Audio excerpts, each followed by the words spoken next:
There was a young man named Zaid who lived in a sprawling city where people moved like water through endless streams of concrete and glass, rarely stopping to truly see one another.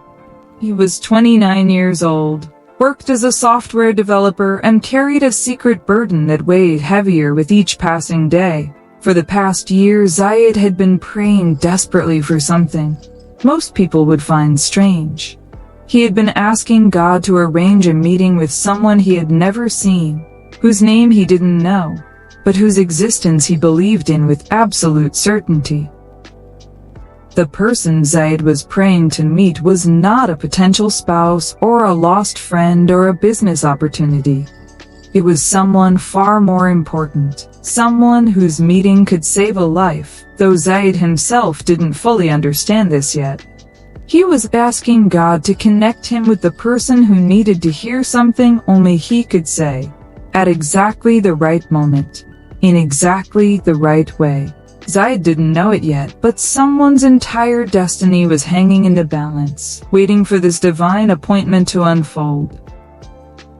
The story of why Zaid began these prayers started 18 months earlier, when his younger brother Malik had died by suicide at the age of 23.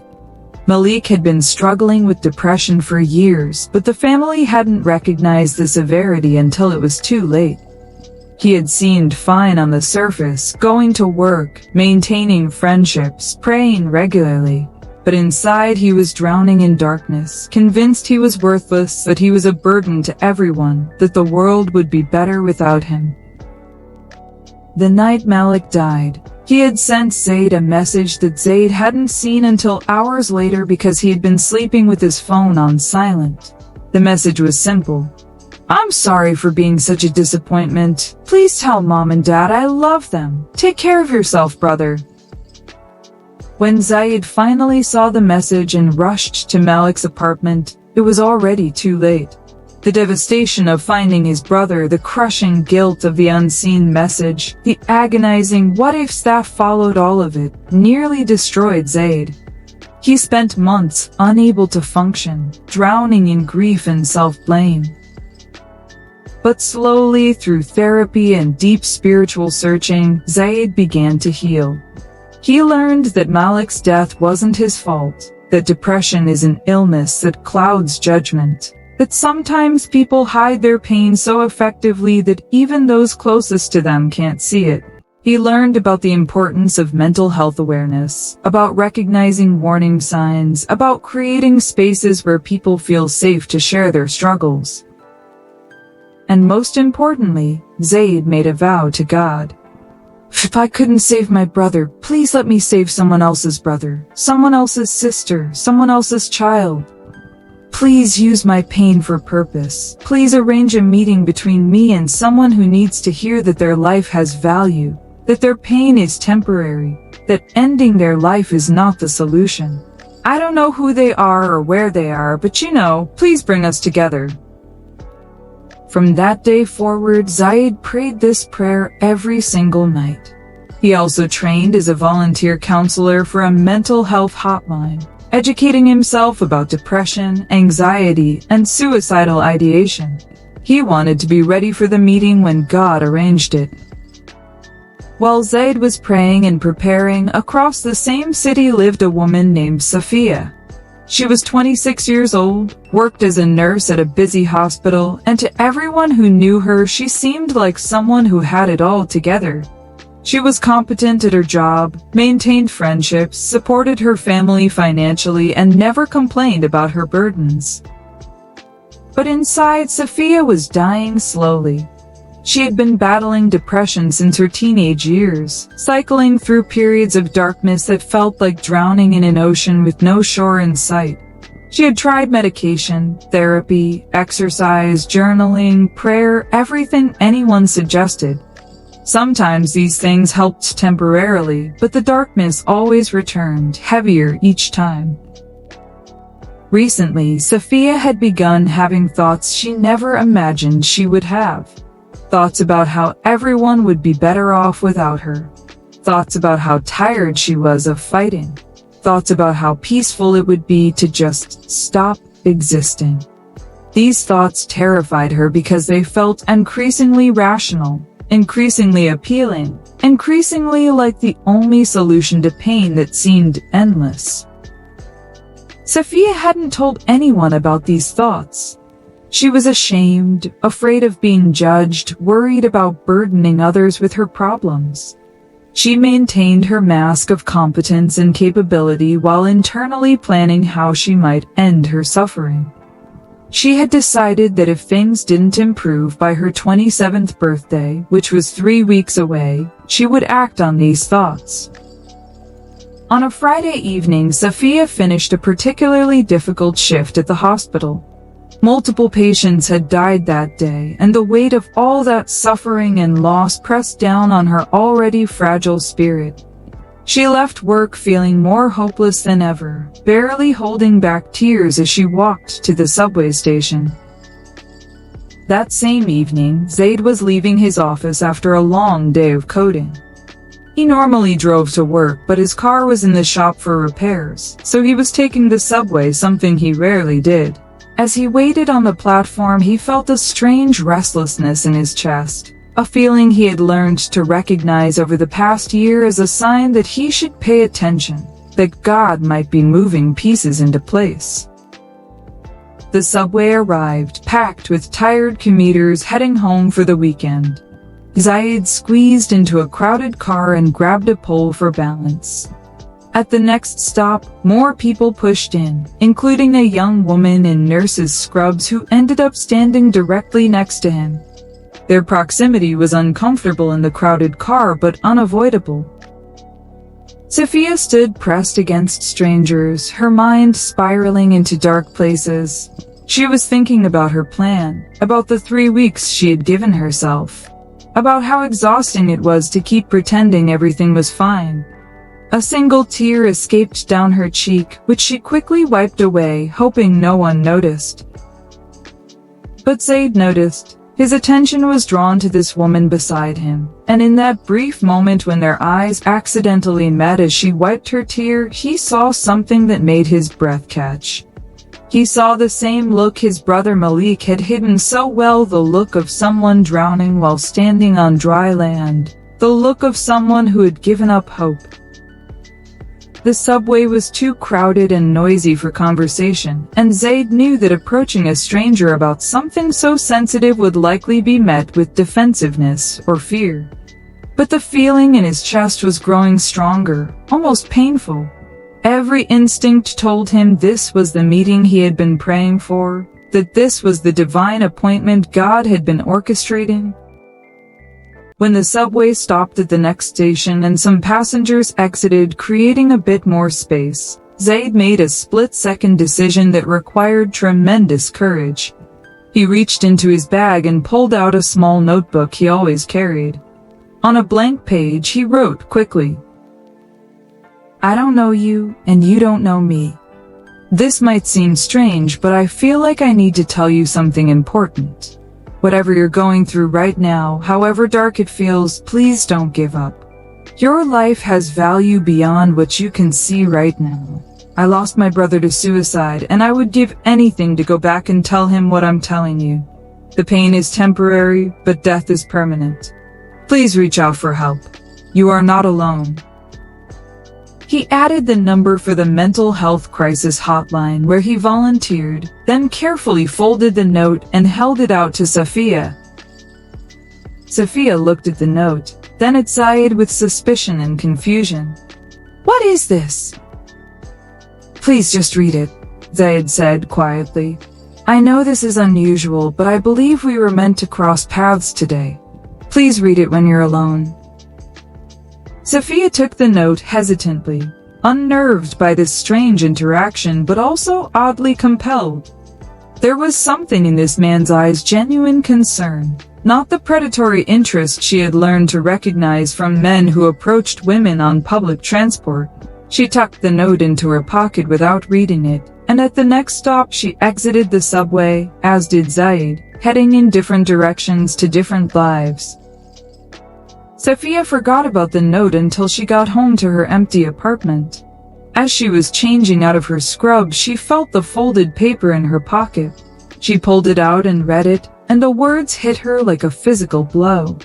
She read it again and again, her hands shaking, tears streaming down her face. How did this stranger know?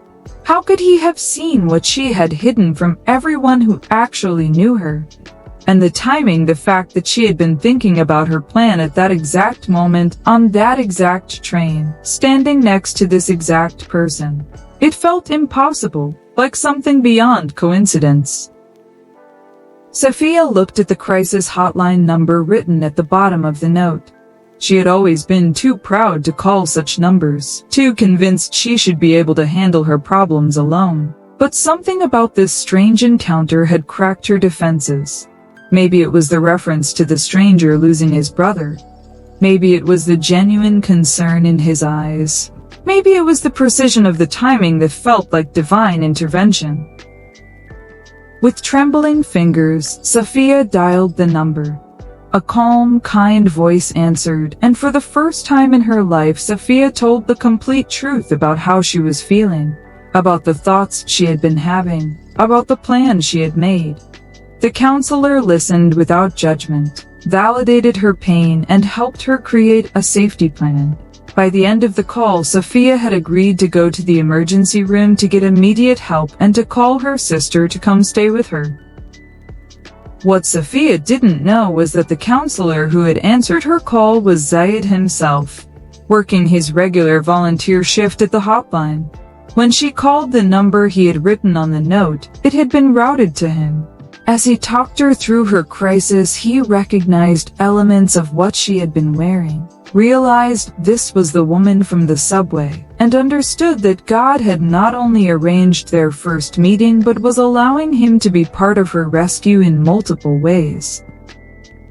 Zaid didn't tell Sophia he was the man from the subway that would have been inappropriate and violated the hotline's protocols, but after ensuring she was safe and had immediate support, after she promised to go to the hospital and call her sister, Zaid sat at his desk and cried tears of gratitude and grief mixed together. "Thank you, God," he whispered. "Thank you for letting me be there for someone the way. I wish I could have been there for Malik. Thank you for answering my prayer." Sophia went to the emergency room that night and was admitted for psychiatric care. Her sister came immediately, shocked that Sophia had been suffering so severely without telling anyone. Over the next several weeks, Sophia received intensive treatment, was connected with better resources, and slowly began to heal. The crisis passed, and though she still struggled with depression, she now had proper support and no longer felt alone with her pain.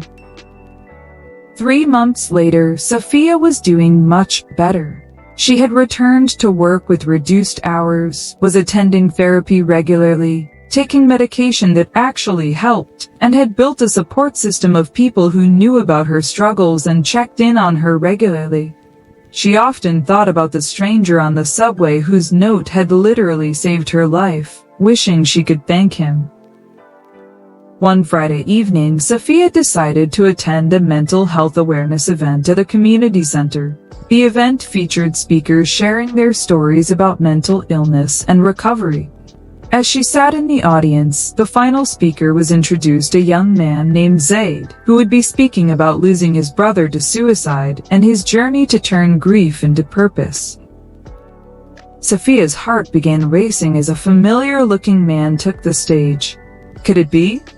As Zaid began speaking, telling his story about Malik, about his guilt and grief, about making a vow to God to help save others, Sophia recognized his voice and his eyes.